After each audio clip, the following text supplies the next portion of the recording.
சென்னை தியாகராய நகரில் உள்ள தென்னிந்திய நடிகர் சங்கத்திற்கு சொந்தமான இடத்தை புதிய நிர்வாகிகள் இன்று நேரில் ஆய்வு செய்தனர். சென்னையில் நேற்று விறுவிறுப்பாக நடைபெற்ற தென்னிந்திய நடிகர் சங்க தேர்தலில் நாசர், விஷால் தலைமையிலான அணி முக்கிய பதவிகளை கைப்பற்றியது.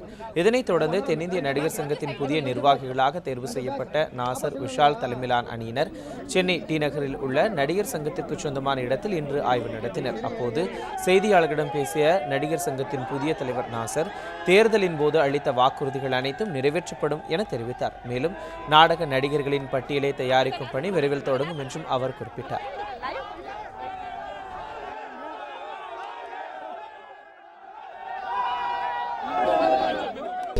அதாவது உண்மையான உழைப்புக்கு கிடைச்ச வெற்றி, இந்த இளைஞர்கள் உழைச்ச உழைப்பு வந்து சாதாரண உழைப்பு இல்லை.